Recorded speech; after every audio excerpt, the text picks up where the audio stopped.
तृतीय पृष्ठ में पहले आया था, दो प्रकार मत शंका हुई थी।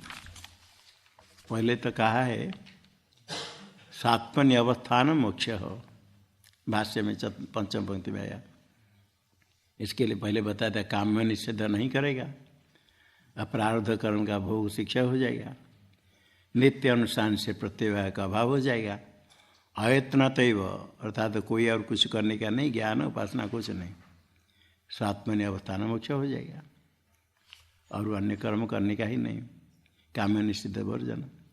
ये प्रथम पक्ष था। द्वितीय पक्ष आया अथवा निरतिशया प्रीते, जो मोक्ष है निरतिशय प्रीति आनंद रूप स्वर्ग शब्द वाच्य है, वो कर्म हेतु है, कर्म उसका हेतु है। कर्म भेव मोक्ष, ये जो शंका हुई थी इसके लिए अभी द्वितीय मतम अनुद्य दूषय थी। वो द्वितीय मत अथवा कर आया था, उसका अनुवाद करके दूषण करते भगवान भाष्य करे। भाष्य में यश्चोक्तं निरतिशय प्रीते सर्ग शब्दवाच्याया कर्म निमित्तत्वात् कर्मारब्धैव मोक्ष इति तन्न। यश्चोक्तं पहले कहा था निरतिशय प्रीते सर्ग शब्दवाच्याया, वहाँ आया था कर्म हेतुत्वात्, आया कर्म निमित्तत्वात्। कर्म हेतु यस्य प्रीति है, सा प्रीति कर्म हेतु की, कर्म निमित्ता। तो सर्ग सदवाच्या जो निरतिशय प्रीति है वो तो कर्म निमित्त का है, कर्म उसका निमित्त। तो कर्म निमित्त होने से कैसे मिलेगा? कर्म से। कर्मारब्ध है मुख्य, कर्म भी आरब्ध, कर्मारब्ध है वह मुख्य होगा, कर्म से होगा मुख्य। इति यच्चुक्तम तन्न, सिद्धांत कहता तन्न। नित्यत्वाद मोक्षस्य, मोक्ष नित्य है, कर्म से आरब्ध होगा तो अनित्य हो जाएगा। जितने जन्य है, कार्य है, सब अनित्य है।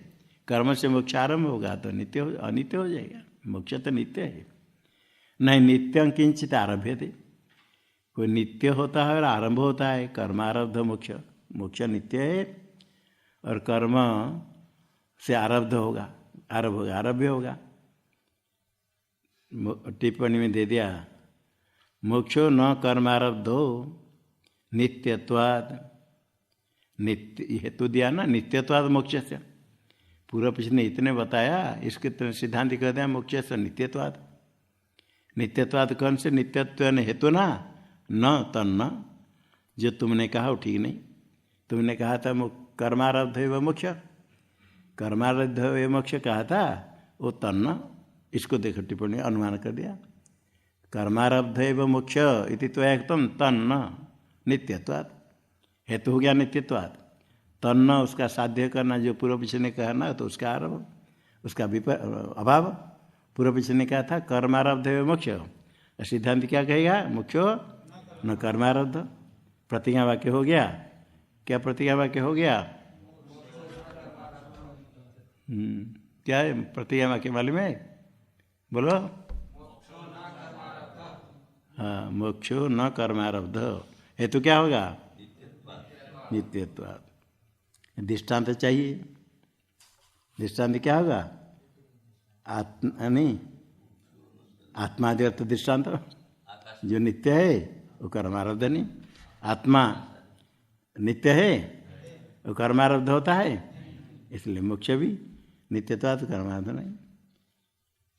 अनुकूल तर्क महा, उसमें अनुकूल तर्क कहा लोके नहीं किंचित आरभ्य थे, लोके यद आरब्धम तद अनित्यमिति।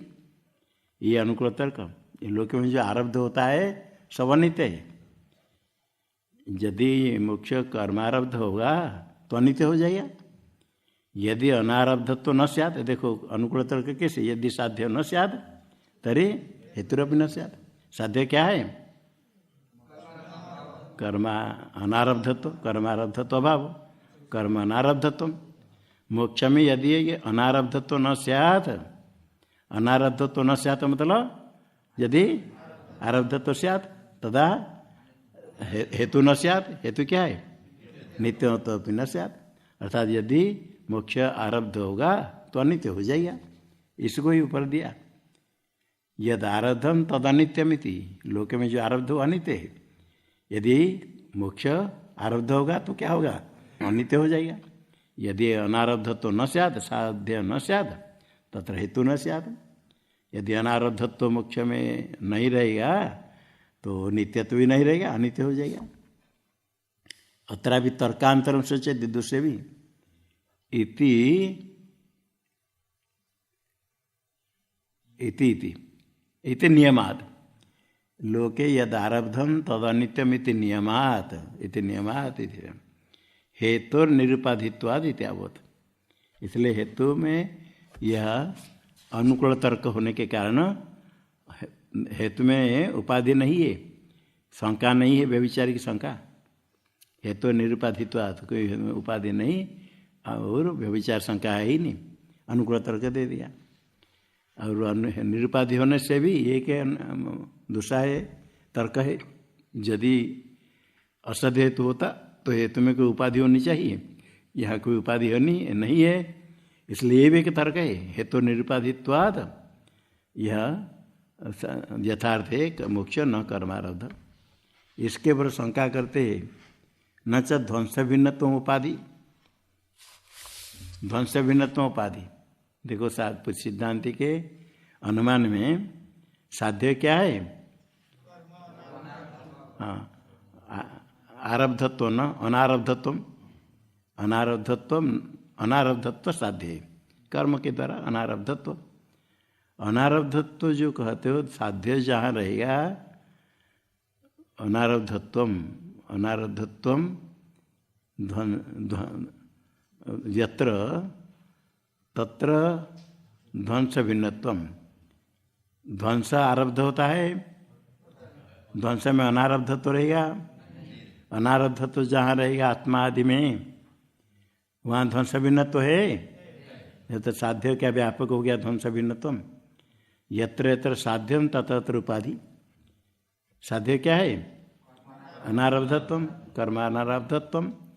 यदि तत्र अनारब्धत्व तत्र ध्वंस भिन्नत्व आत्मा में हो गया, साध्य व्यापक हो गया। और नित्यत्व यत्र तत्र तत्र अनारब्धत्व, ऐसा नहीं। पूर्व पीछे कहता है ध्वंस तो नित्य है, उसमें तो आरब्धत्व रहता है, अनारब्धत्व नहीं रहता है। ये नहीं, ध्वंस में नित्यत्व है किंतु ध्वंस भिन्नत्व नहीं है, ध्वंस भिन्नत्व नहीं है। वहाँ साधन है ध्वंस में, साधन नित्यत्व क्या है, ध्वंस में साधन है नित्यत्व। नित्यत्व का अर्थ अविनाशित्व।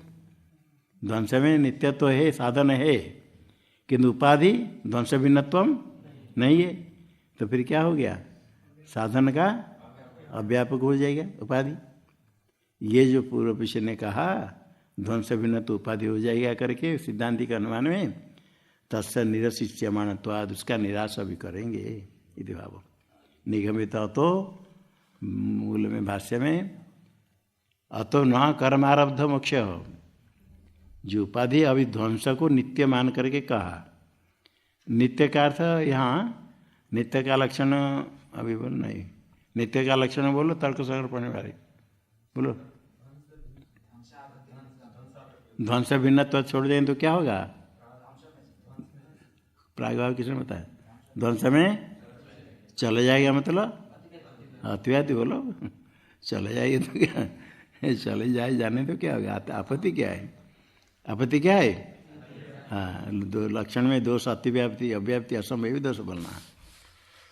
इससे ध्वंस का नाश होता है क्या है, ध्वंस जो होगा आगे हमेशा रहेगा, इसको लेकर नित्य मान लिया। ध्वंस को अनंत को नित्य शब्द से कह देते हैं। लोग में कहते हो नित्य रहेगा ध्वंस, ध्वंस हो गया तो हमेशा रहेगा, नित्य रहेगा, नित्य नहीं उत्पन्न हुआ। तो ये जो उपाधि इसका निराश करेंगे। साध्य मोक्ष में, हाँ हाँ मोक्ष में साधन है, नित्यत्व है। हाँ मोक्ष में साधन नित्यत्व है, किंतु ध्वंस भिन्न तो हाँ पक्ष में दिखाना है, साधन व्यापक दिखाने के लिए पक्ष में दिखाना है। तो मोक्ष में हाँ ध्वंस भिन्न तो है। मोक्ष में नित्यत्व तो साधन रहा किंतु उपाधि ध्वंस भिन्न तो नहीं है। मोक्ष केवल ध्वंस रूप नहीं है, अविद्या ध्वंस केवल मोक्ष नहीं, अविद्या ध्वंस तो अधिष्ठान रूप होगा ना। हाँ तो ध्वंस है तो ध्वंस भिन्न तो कैसे रहे? अच्छा अच्छा अच्छा अच्छा मोक्ष में ध्वंस भिन्नत्व नहीं रहता है, ठीक है ठीक है। उपाधि ध्वंस भिन्नत्व साधन का व्यापक हो जाएगा। मोक्ष में ध्वंस साधन का अव्यापक होने के लिए मोक्ष में ध्वंस भिन्नत्व नहीं है। मोक्ष की ध्वंस रूप है, अविद्या ध्वंस रूप है, ध्वंस भिन्नत्व। देखो साध्य व्यापक साधन अव्यापक एक बार फिर देख लो।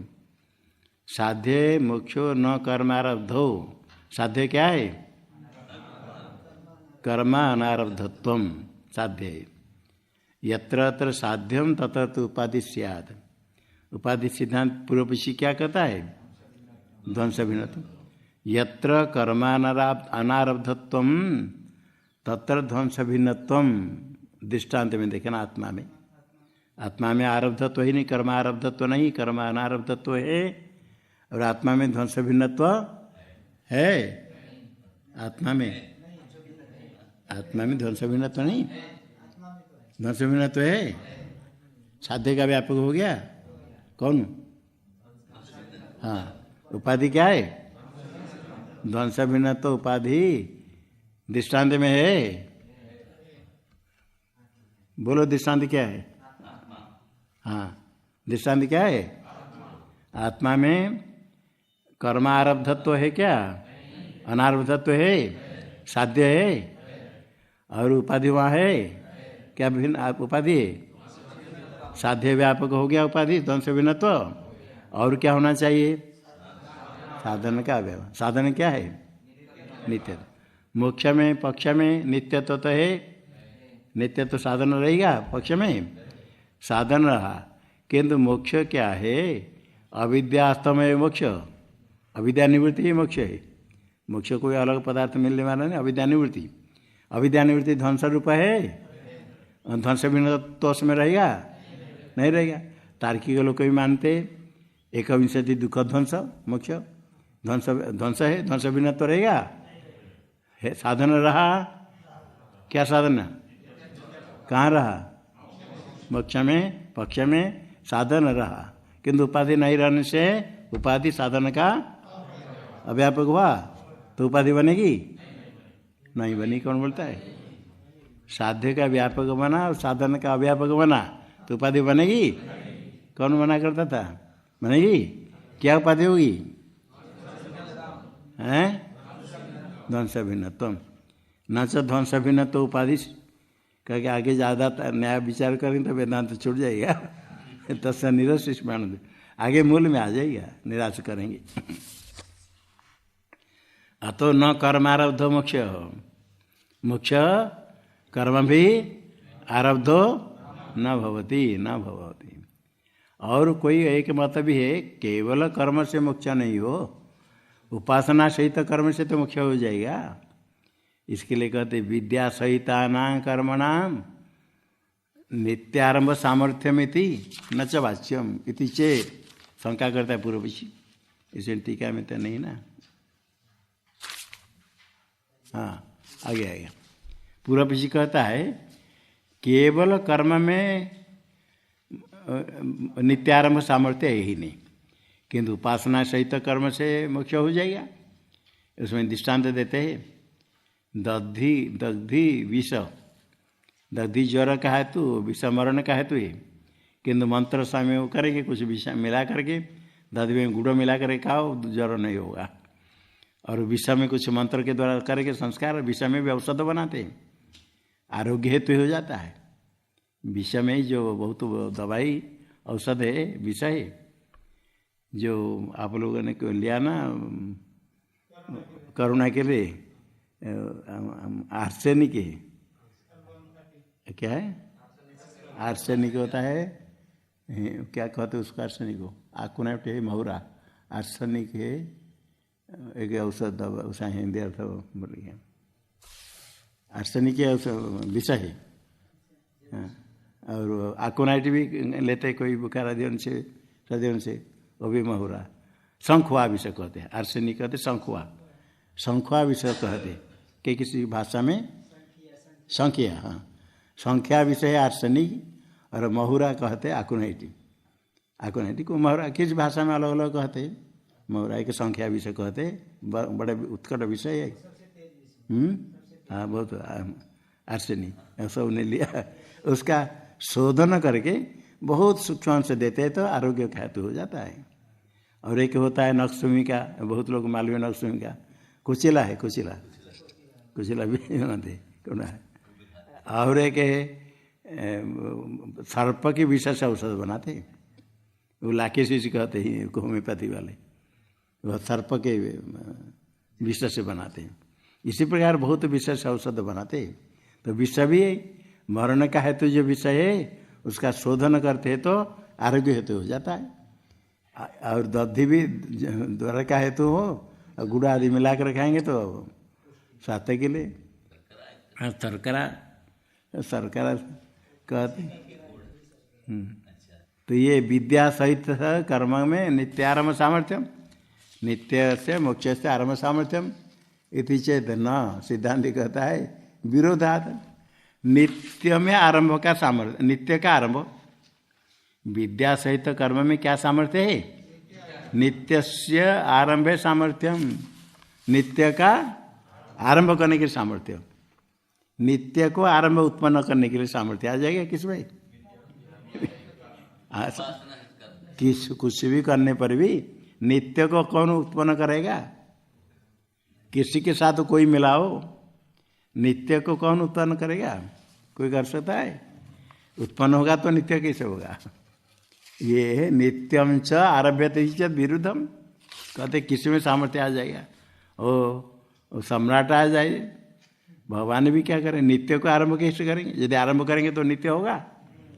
भगवान ईश्वर का भी सामर्थ्य आ जाएगा नित्य को आरंभ करने के लिए, आ जाएगा नहीं सामर्थ्य, सर्वशक्तिमान है ना, आरंभ करने के सामर्थ्य ब्रह्मांड बनाते हैं, कि नित्य का आरंभ हो जाएगा। इसलिए ये विरुद्ध है, नित्यम च आरभ्यते चैति च विरुद्धम, नित्य है और आरभ्यते, ये तो विरुद्ध परस्पर, किसी में सामर्थ्य क्या है, ये परस्पर विरुद्ध है। टीका में विद्या सहितेनापि कर्मणा आरभ्यश्चेद मोक्षस, यदि मोक्ष आरभ्य किसी के साथ ले लो, विद्या सहितेनापि कर्मणा आरभ्यश्चेद मोक्ष, क्या होगा, तरी अनित्य एवं, कभी नित्य नहीं हो सकता है। क्यों, यत कृतकम तद अनित्यम इति व्याप्ति दर्शनाद इति उक्तम। यत कृतकम, कृतम कार्यम, निष्ठा करते कृत सार्थ में कह, कृतकम जो कार्यम, तद अनित्यम, कोई कार्य नित्य है तो बोलो, यत कृतकम तद अनित्य इति व्याप्ति दर्शन, व्याप्ति दर्शनात् प्रत्यक्ष अनुभूत होता है, ये कहा इति उत्तम। ये जो सिद्धांत ने कहा विद्या सहित कर्म में भी आरंभ सामर्थ्य नहीं होगा, क्योंकि नित्यम च आरभ्यते च, ये तो विरुद्ध है परस्पर।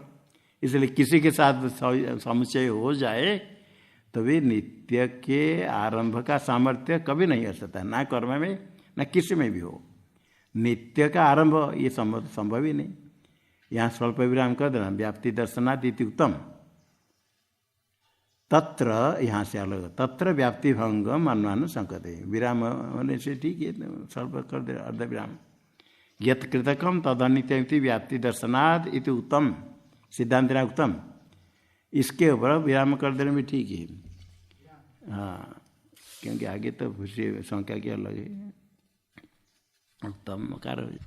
तत्र व्याप्ति भंग अनुमान संकते, इसके ऊपर व्याप्ति भंग मान रहे पूर्व पक्षी शंका करता है। व्याप्ति भंग का अर्थ व्याप्ति नहीं है, अर्थात व्याप्ति नहीं तो क्या होगा, व्यभिचार हो जाएगा। टिप्पणी दे दिया व्याप्ति भंग का अर्थ व्यभिचार, मनवान मानते हुए शंका करता है, व्याप्ति भंग मनवान, टिप्पणी में दे दिया। अनेन व्यभिचार अभिमान एवं आदि न मानता ऐसा व्यभिचार का अभिमान न तो वस्तु तो व्यभिचारित सूच्यते मनमान कह कर टीकाकार कहते ऐसे मान करके शंका करता है पूर्व पीछे भाष्य में यद विनष्टम तदेव न उत्पद्यते इति जो नष्ट हो गया उत्पन्न नहीं होगा। घट को तोड़ सकते हो विनष्ट कह घट विनष्ट हो गया फिर वो घट उत्पन्न होगा। यद विनष्टम तदेव न उपपद्यते जो विनष्ट हो गया उत्पन्न नहीं होगा। और ध्वंस क्यों उत्पन्न नहीं होगा? ध्वंस उत्पन्न होता है आरभ्यते ध्वंस आरभ्यते और नित्य है। इसी प्रकार क्या होगा मोक्ष भी आरभ्यते उत्पद्यते और नित्य हो जाएगा। मोक्ष विनष्ट होगा तो न उत्पद्यते यद विनष्टम तद न उत्पद्यते। जैसे घट नष्ट हो गया वो घट नहीं उत्पन्न होता है। और ध्वंस तो कोई विनष्ट नहीं है। घट ध्वस्त हो गया ध्वंस ध्वस्त हो गया क्या तो उत्पद्यते ध्वंस उत्पद्यते ध्वंस उत्पन्न होता है ना नहीं। इस प्रकार मोक्ष भी विनष्ट नहीं होने से उत्पद्यते अर्थात मोक्ष भी उत्पन्न हो जाएगा। मोक्ष भी नष्ट नहीं यद विनष्टम घटादि जो नष्ट हो गया वो उत्पन्न नहीं होगा। ध्वंस उत्पन्न होता है किंतु उत्पद्यते उत्पद्यते ध्वंस विनष्ट होता है क्या? ध्वंस विनष्ट होता है विनष्ट नहीं होता है तो उत्पद्यते जो विनष्ट होगा उत्पन्न नहीं होगा। इसी प्रकार मोक्ष उत्पद्यते क्योंकि विनष्ट नहीं है मोक्ष विनष्ट नहीं है इसलिए नित्य हो जाएगा। अर्थात पूर्व पीछे कहता है मोक्ष उत्पद्यते नित्य मोक्ष है न पर भी उत्पन्न हो जाएगा। उत्पन्न कौन नहीं होता है? जो विनष्ट हो गया जो नष्ट हो गया उत्पन्न होता है। मोक्ष कोई नष्ट हो गया क्या तो उत्पन्न होता है क्या आपत्ति है? उत्पन्न हो जाए इति तो व्याप्ति जो आप कहते हो नित्यम आरभ्यते न आरभ्यते इति ये तो ठीक नहीं। विनष्ट होने से तो उत्पन्न होता है मोक्ष उत्पन्न हो जाएगा। इसका आगे कहते हैं प्रध्वंसा भाववत नित्य भी मोक्ष आरभ्य चेत इसका कहने का अभिप्राय यद विनष्टम तदेव न उत्पद्यते। प्रध्वंसा भाव विनष्ट हुआ विनष्ट है ध्वंस होगा तो विनष्ट कौन हुआ? प्रत्योगी नष्ट हुआ। ध्वंस नष्ट हो गया क्या? यद विनष्टम तद न प्रध्वंसा भाव विनष्ट नहीं उत्पद्यते। प्रध्वंसा भाव क्या हुआ? नित्यो भी प्रध्वंसा भाव नित्य है ध्वंस का नाश होता है हमेशा रहेगा। इसलिए अनंत ध्वंसा प्रतियोगित्व नित्यत्व को लेकर के ध्वंस भिन्नत्व को छोड़ दो। नित्यत्व का लक्षण क्या होगा? ध्वंसा प्रतियोगित्व। ध्वंस में लक्षण जाएगा नहीं जाएगा? ध्वंस भिन्नत्व को छोड़ देंगे तो ध्वंस का लक्षण नहीं जाएगा। तभी तो ध्वंस भिन्नत्व विशेषण देते हैं। अभी ध्वंस भिन्नत्व को छोड़ देंगे तो क्या लक्षण हुआ? किसका लक्षण? ध्वंस में गया तो ध्वंस क्या हो गया? नित्य हो गया। ये मान करके अभी कहते हैं अनंत को नित्य मान करके जब प्रध्वंसाभाव नित्य हुआ इसी प्रकार मोक्ष भी प्रध्वंसाभाव के समान नित्य भी मोक्ष प्रध्वंसाभाव आरभ्यते न वा मोक्षोपि नित्य भवतो आरभ्य एवं सरल है ना नहीं। जैसे ध्वंस नित्य है क्योंकि उसका नाश नहीं होता है आरभ्यते इसी प्रकार प्रध्वंसाभावात् प्रध्वंसाभाव के समान मोक्ष नित्योपि आरभ्यते। पूर्व सिद्धांत ने क्या कहा? नित्यम च आरभ्यते इसी विरुद्धम। ये कहता है पूर्व पीछे कहता है ऐसा क्या हो? व्याप्ति में व्यभिचार दिखाता है। देखो ध्वंस भी नित्य होने पर आरभ्यते इसलिए मोक्ष भी नित्य हो नित्य भी मोक्ष आरभ्य भी चेत सिद्धांति कहता न ध्वंस का आप दृष्टान्त देते तो ध्वंस तो अभाव है मोक्ष अभाव रूप है क्या? इसे न मोक्ष से भाव रूपत्वात् सिद्धांत का मोक्ष तो भाव रूप है। इसलिए भाव रूप है तो यदि आरभ्य होगा तो अनित्य हो जाएगा। भाव रूप यदि आरंभ होगा उत्पन्न होगा वो नष्ट हो जाएगा। हाँ, ध्वंस आरंभ हुआ उसका नाश नहीं होता है क्योंकि अभाव रूप है। और भाव रूप जो पदार्थ है यदि उत्पन्न हुआ तो नाश होगा। ये ब्रह्मांड के में नाश हो जाता है, उत्पन्न हुआ तो नाश होता है। हिमालय उत्पन्न होता है नाश हो जाएगा। भाव पदार्थ मकान, बड़े बड़े मकान करोड़ करोड़ रुपया देकर बनाओ, नष्ट होगा। भाव पदार्थ है तो अवश्य नाश हो जाएगा। हाँ, ध्वंस ही था है, छोटे घट का ध्वंस कर दिया, वो ध्वंस फिर नष्ट, वो नित्य है, वो कहते नित्य कहते। सिद्धांति कहता है ये ध्वंस तो भाव रूप है, मुख्य ध्वंस अभाव रूप है, मुख्य भाव रूप है। ध्वंस आरभ्यते, अनंत होने पर भी आरभ्यते, किंतु मुख्य आरंभ होगा क्यों नहीं है? ये भाव रूप है, ध्वंस अभाव रूप है। अभाव रूप को दृष्टांत दे करके तुम मोक्ष में घटाना चाहते हो। मोक्ष तो भाव रूप है, मोक्ष से भाव रूपत्वात्। टीका में देखो, यद भाव रूपम कार्यम तद अनित्यमिति व्याप्ते है। यद भाव, यह बुनाना, तद भाव नहीं, यद है। यद भाव रूपम कार्यम तद अनित्यम, ये व्याप्ति है। यद भाव रूपम कार्यम तद अनित्य, किसको लेकर के? ध्वंस को नित्य मान करके। नित्य मतलब अविनाशी। यद भाव रूपम कार्यम, ध्वंस कार्य है, भाव रूप है नहीं। भाव रूप कार्य कौन होगा? घटादि होगा, वह नित्य है, तद अनित्यम ये व्याप्ति। जितने कार्य भाव रूप कार्य सब अनित्य है। कोई है भाव रूप कार्य अनित्य? एक अभाव है केवल नित्य। नित्य मतलब अनंत, भाव रूप है।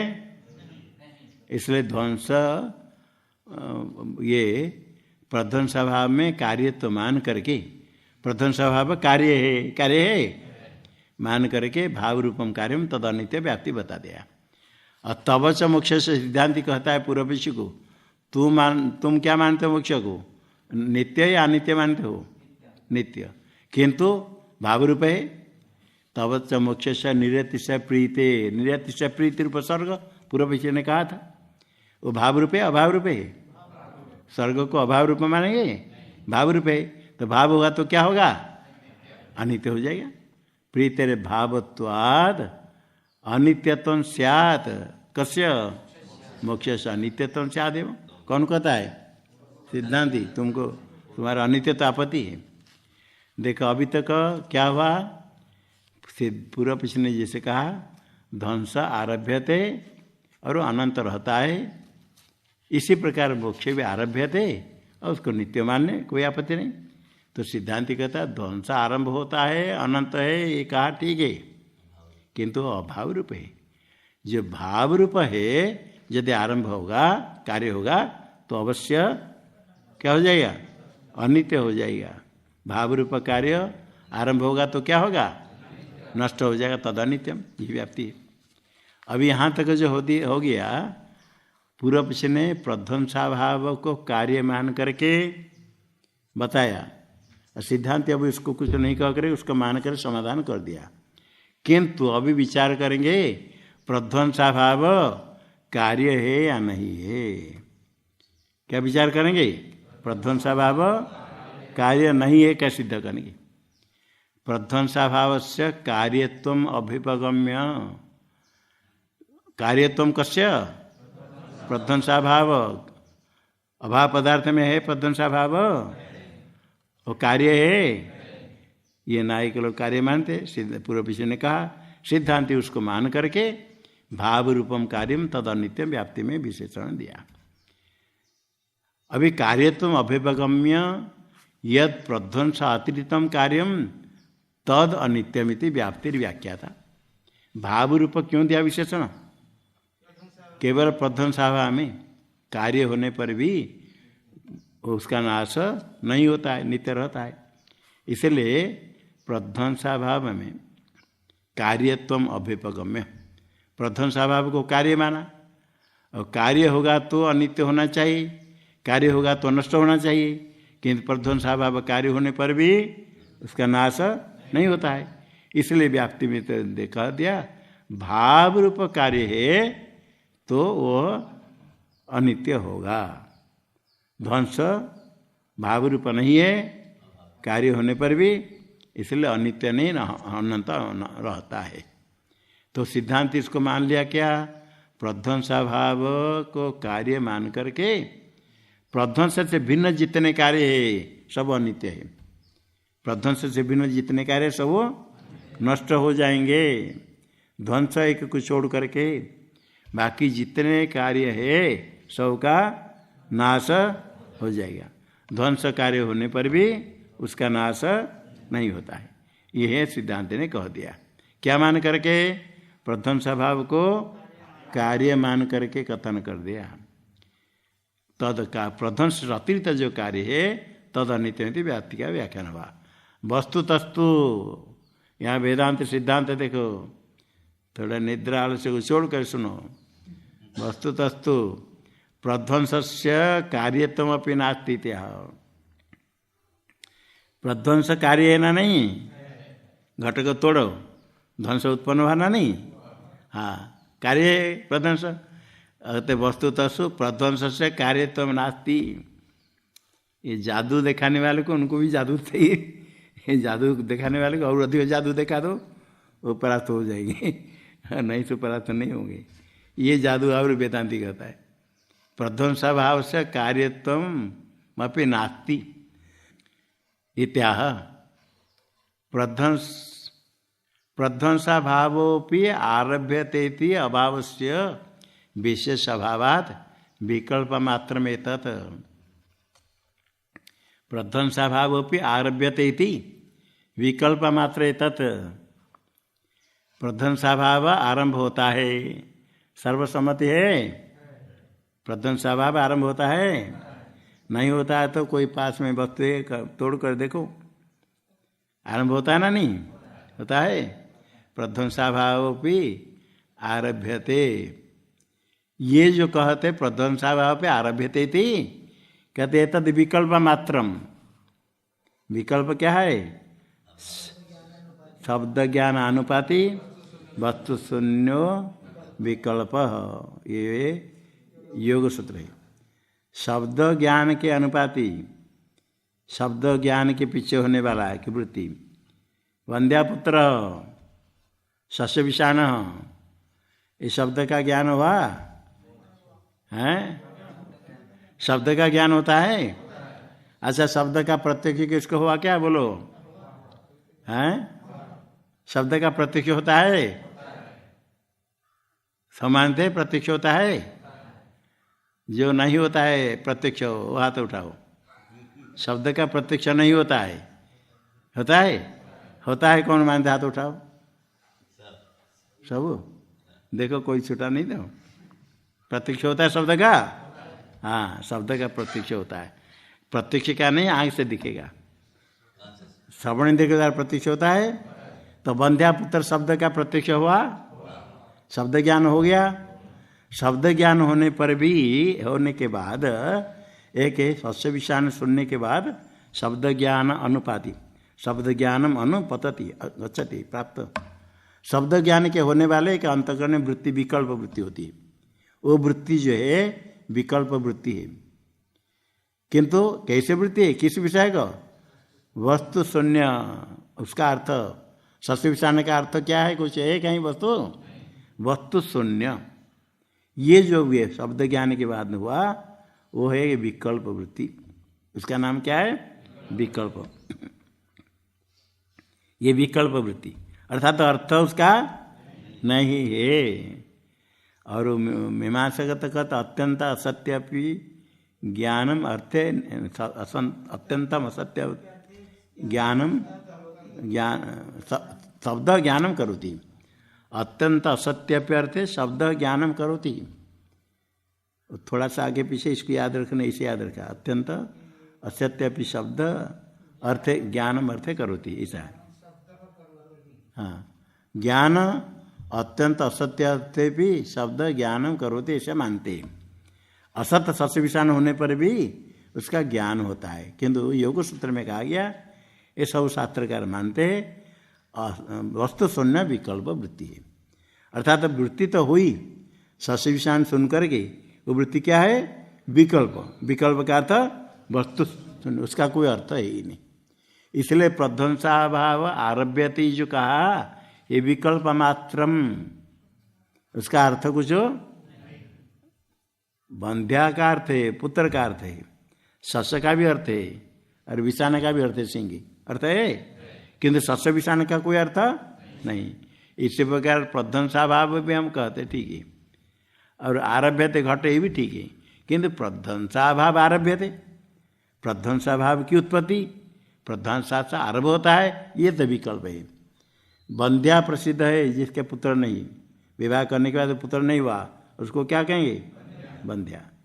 और जिसके पुत्र हुआ उसको पुत्र कहेंगे, जिसका पुत्र तो ही, जिनके बहुत लोगों का पुत्र से हुए। तो बंध्या का पुत्र है ही नहीं। बंध्या प्रसिद्ध है या नहीं? पुत्र प्रसिद्ध है, तो बंध्या पुत्र प्रसिद्ध हो जाएगा? नहीं। इसी प्रकार प्रध्वंसाभाव ठीक है, हम कहते प्रध्वंसाभाव प्रसिद्ध है। आरभ्यते भी ठीक, घटादि आरभ्यते, किंतु प्रध्वंसाभाव आरभ्यते, प्रध्वंसाभाव आरभ्यते जो कहेंगे, प्रध्वंसा का अभाव का भी बताएंगे, उसका आरंभ होता है, उत्पत्ति होती नहीं। क्या कहेंगे? ध्वंस की उत्पत्ति नहीं होती है, अभी बताएंगे चमत्कार। इसलिए क्या हुआ? वस्तु शून्य विकल्प मात्र। प्रध्वंसाभाव भी आरभ्यते विकल्प मात्र में तत्। क्यों? बीच हेतु अभाव से विशेषाभावात। प्रध्वंसाभाव पे आरभ्यते इति के साथ किसको अन्वय करना? विकल्प मात्र। 3 नंबर टिप्पणी में दिया होगा, इति विकल्प मात्र में थे अन्वय। आरभ्यते इति के आगे क्या करना? विकल्प मात्र में तत्। बीच में हेतु दे दिया, अभाव से विशेषाभावात। अभाव में कोई विशेष नहीं है, टिप्पणी दे दिया तत्र हेतु महा। विकल्प क्यों? अभाव से विशेषाभावात इति। विशेष अभाव क्या है? अभाव अधिकरण से अतिरिक्त नहीं मानते हैं मीमांसा मत में, वेदांत में। अधिकरण अतिरेक युगात, अभाव अधिकरण से अतिरिक्त नहीं है। अतिरिक्त अधिकरण में अभाव, क्या बोलते हो?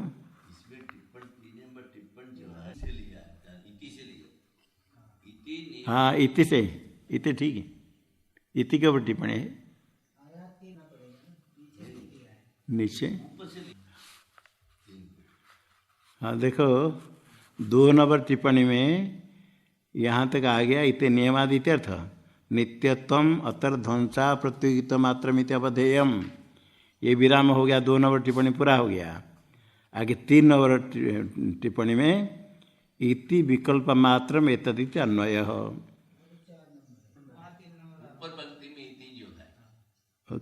इति नियमा 3 अलग 4 अलग क्या? अच्छा अच्छा, कोई द्वादश क्या था? ये तो 8 नंबर 8 टिप्पणी, उसमें 1 2 3 4 लिखा है, वो पंक्ति नंबर लिखा होगा। इसी टीका में 12 टिप्पणी है, हमारे पास 8 टिप्पणी है। 12 11 कैसे? वो पंक्ति देते हैं बारे में, टिप्पणी का नंबर नहीं है। क्या देखा? कहाँ देखो, कहाँ पुस्तक से मुद्रित है? 12 नहीं देखा, वो 12 पंक्ति देते हैं, टिप्पणी की संख्या नहीं गिनती करते। यदि विनष्टमिति आरभ्यते थी,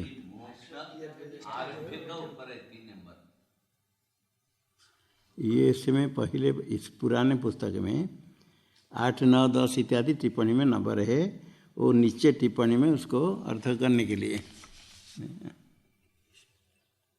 वस्तुतस्तु नित्यं च आरभ्यते इति विरुद्धम, नित्यं च आरभ्यते इति च विरुद्धम, आरभ्यते इति च, जो च के ऊपर 3 नंबर दिया है, ये 3 नंबर इसी पुस्तक में टिप्पणी नीचे च होगा बना है, इति च 3 नंबर में ती च विरुद्धम। ये 3 इसके ऊपर दिया क्या? दो सुनो, आरभ्यते इति के ऊपर तीन है क्या? इति विरुद्धा में तीन है क्या? नहीं। यहाँ जो इति के ऊपर है इसके ऊपर टिप्पणी नहीं है। नित्यं च आरभ्यते इति विरुद्धम, इति च विरुद्धम कहने के लिए इसी पुस्तक में 3 नंबर टिप्पणी है। यहाँ कहीं यहाँ टिप्पणी ही नहीं। आगे यद विनष्टम तदेव नोत्पद्यते इति, यद विनष्टम के ऊपर टिप्पणी है। यद विनष्टम 2 नंबर है, ठीक है। तदेव नोत्पद्यते इति, इति के ऊपर 3 नंबर। अच्छा, ये नहीं 3 नंबर क्या दिया? इति नियमादि इत्यर्थ क्या? नोत्पद्यते इति के टिप्पणी में क्या अर्थ दिया? टिप्पणी में नीचे हाँ हाँ, इसमें इति नियमादि इत्यर्थ एक दिया है इतना। तो उसी को अलग संख्या करके दिया उस पुस्तक में। नहीं छूटा नहीं, 3 नंबर 3 नंबर छूट गया। ऊपर लिखा है, नीचे कहाँ लिखा है? 3 नंबर प्रिंटिंग का। हाँ देखो, इति नियमादि इत्यर्थ दिया है जो ये इसकी पुस्तक में वो तो है, तो इति नियमादि इत्यर्थ उसके साथ हो गया। हाँ तो देखो यहाँ जो इति के ऊपर इति नियमादि इत्यर्थ दे दिया, ये इति नियमाद नित्यत्व इति नियमादि के ऊपर एक अलग टिप्पणी किया। हाँ लिखा है इसी पुस्तक में, पहले पुराण में इति नियमाद कर दिया, उसके एक साथ रख दिया, क्योंकि पूरा ले करके ये 4 नंबर नीचे दिया है। 4 लिखा है, नित्य जो 4 लिखा है वो 4 का क्या अभिप्राय मालूम है? अभी नीचे ये टिप्पणी पूरा होने के बाद ध्वंसा प्रतियोगित्व मात्रम इत्य अवधेयम, इसके ऊपर 4 लिखा है। हो ना, हुई तो मैं कहता ना, उसके ऊपर 4 लिखा है ना। ये 4 जो है टिप्पणी का 4 नंबर नहीं है, ये 4 है भाष्य के 4th पंक्ति। देखो 1 2 3 4 इस भाष्य 4th पंक्ति कर इति के ऊपर ये टिप्पणी है। आरभ्य तद विनाश नित्य भी सन उत्पद्यते अभिप्राय इति नियमाद इत्यर्थ। नित्यतम अतः ध्वंसा प्रतियोगित्वम मात्र मित्य अवधेय इति नियमाद, इसके ऊपर ये हो गया।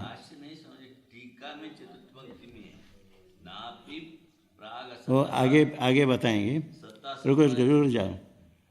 ये इति के ऊपर क्या टिप्पणी दिया, वो हो गया यद विनष्टम इति के साथ आ गया। इस पुस्तक में है ना, यद विनष्टम जो है इसके ऊपर टिप्पणी शुरू हुआ, यहाँ तक आ गया नित्यतम अत्र ध्वंसा प्रत्योहितम इत्यवधेयम, यहाँ तक आ गया। यद विनष्टम तद भाष्य में है, यद विनष्टम तदेनोत्पद्यते इति। यहाँ जो है यद विनष्टम तदेनोत्पद्यते, ये वाक्य में देखो पहले टिप्पणी यद विनष्टम इति लेकर के आगे प्रतियोगित्व मात्रम इति अवधेयम, यहाँ तक ये टिप्पणी 4th भाष्य के 4th पंक्ति के ऊपर है। 4th पंक्ति कहाँ है? यद विनष्टम तदेनोत्पद्यते इति, ये 4। और उसके पहले ये जो 3 दिया है, नित्यम च आरभ्यते इति विरुद्धम कह करके, ये इति के ऊपर टिप्पणी है नहीं ना? भाष्य इसके ऊपर टिप्पणी है, बोलो। नित्यं च आरभ्यते इति च विरुद्धम, वहाँ इति के ऊपर टिप्पणी है ना? नहीं। यद विनष्टम तदेनोत्पद्यते इति, ये पूरा के ऊपर एक टिप्पणी है। ये 2 टिप्पणी कर दिया ना उसमें। आपके पुस्तक में 2 टिप्पणी क्या किया? यद विनष्टमिति से लेकर के प्रतिमात्रमित्य अवधेयम नित्य नियमादित्यर्थ नित्यत्वम अत्र ध्वंसा प्रतिमात्रमित अवधेयम, यहाँ में 2 टिप्पणी हो गया ना आपकी पुस्तक में। हाँ, बड़े महाराज ने में 1 टिप्पणी दिया है।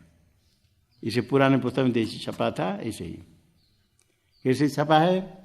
यद विनष्टम तद नित्यम उत्पद्यते, यहाँ से लेकर के आगे नित्यतमत्र ध्वंसा प्रत्ययत मात्र मितवधेयम, यहाँ तक एक टिप्पणी है।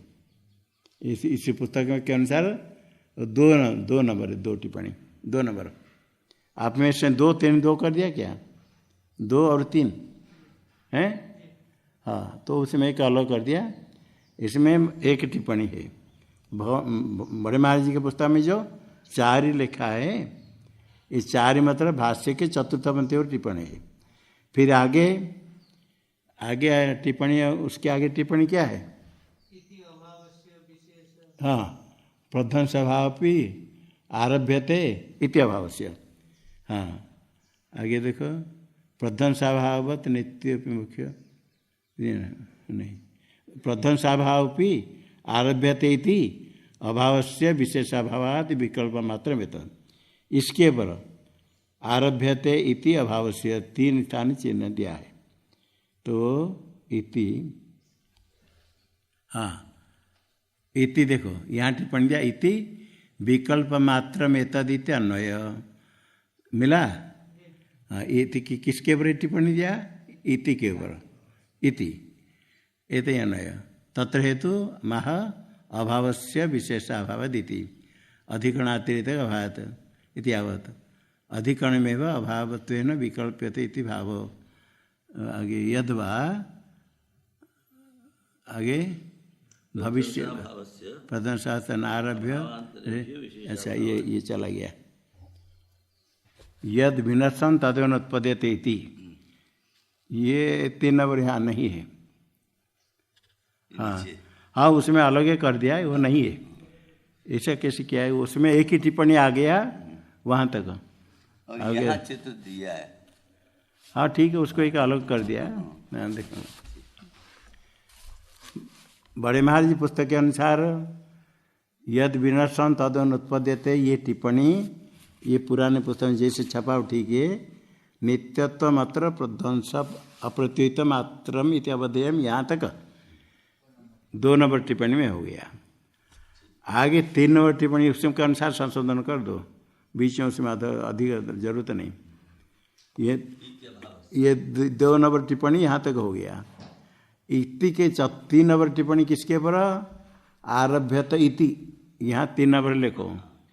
इति विकल्प मात्र में तदित अन्वय तत्र हेतुमा अभाव से विशेष अभावात्, ये 3 नंबर टिप्पणी आगे आ जाएगा। आरभ्यते इति विकल्प मात्र में तदिति, यहाँ तक। आज 4 नंबर टिप्पणी सत्ता समवायादि, ऐसा बना दिया नए पुस्तक वाले में, ऐसे कर दो। बड़े महाराज जी के अनुसार यद विनष्टम, वहाँ से लेकर के नित्यतम अतर ध्वंसा प्रत्युत मात्र मित्यवधेयम, एक टिप्पणी है 2 नंबर। आगे 3 नंबर टिप्पणी आरंभ होगा। इति विकल्प मात्र में तद, इति के ऊपर कहाँ? प्रध्वंसा भाव पे आरभ्यत इति, ये इति के ऊपर 3 नंबर टिप्पणी है। इति विकल्प मात्र इति अन्वय। अभी इसके अर्थ बताते हैं। उसके हेतु दिया अभावस्य विशेष अभावात्, अर्थात अभाव अधिकरण से अतिरिक्त नहीं, अधिकरणी अभावत्वेन विकल्पित इत्यावत्। यद्वा कह करके उसके पर कहते, किसके पर? अभावस्य विशेष अभावात्, जो अर्थ किया इसका अर्थ करते प्रध्वंसाभावस्य विशेष अभावात्। किससे? अभावांतर से, अभावांतरेभ्य। प्रध्वंसाभाव अन्य अभाव से कोई विशेष नहीं, अभाव है। अभाव होने के कारण बराबर कैसे? तथा च ध्वंसो कार्यम अभावत्वात् अत्यंत अभावादिवत, ये अनुमान। प्रध्वंसाभाव से अभावांतर में विशेष अभावत, भाष्य में आया अभाव से विशेष अभावात। किस अभाव के लिए विचार चल रहा है? प्रध्वंसाभाव। प्रध्वंसाभाव में कोई विशेष नहीं, अन्य अभाव की अपेक्षा अभावत्व है। अत्यंत अभाव अन्य अभाव जैसे नित्य है, प्रध्वंसाभाव भी अभावत्वाद नित्य। टिप्पणी दे दिया देखो। तथा च ध्वंस अकार्यम, कार्य नहीं है, या खाली नित्य नहीं, ध्वंस कार्य नहीं है। कस्मात? हाँ, टिप्पणी देखो अभावत्वाद ध्वंसो अकार्यम अभावत्वात्। दृष्टांत क्या है? अत्यंत अभाव। द्वितीय अभिप्राय, ये अभिप्राय हुआ प्रध्वंसाभाव भी आरभ्यते इति विकल्प मात्र में तत् अभाव से विशेष अभावात् ध्वंस से अभावांतरेभ्य विशेष अभावात् तथा च अभाव न आरभ्य ध्वंस अकार्यम प्रध्वंसाभाव आरभ्यो न कस्मात् अभावत्वात् अत्यंत भावती अभिप्राय। ये हुआ विशेष अभाव से विशेष अभावात्। वस्तु तस्तु ध्वंस से कार्यत्व विशेष अभावत्वात्। ये तीसरे प्रकार अभाव से विशेष अभाव कहते के ऊपर तृतीय प्रकार वे है। वस्तु तस्तु ध्वंस से कार्यत्व विशेष अभाव, कार्यत्व विशेष इसमें ध्वंस है ही नहीं, कोई कार्य ही नहीं। तथा च टीकोक्तम जन्याश्रयत्वादि रूप कार्यत्व विशेष असंभवात्। आगे टीका में आएगा जन्याश्रयत्वम कार्यत्वम। क्या कार्यत्वम? जन्या जन्म आत्मा कार्यत्व, कार्यत्व विशेष, कार्यत्व तो है चाहिए, तो है जन्याश्रयत्वादि रूप कार्यत्व विशेष असंभवात्। कार्यत्व उसमें है बड़े महाराज जी पुस्तक में जन्याश्रयत्व टिप्पणी में कार्यत्व सामान्य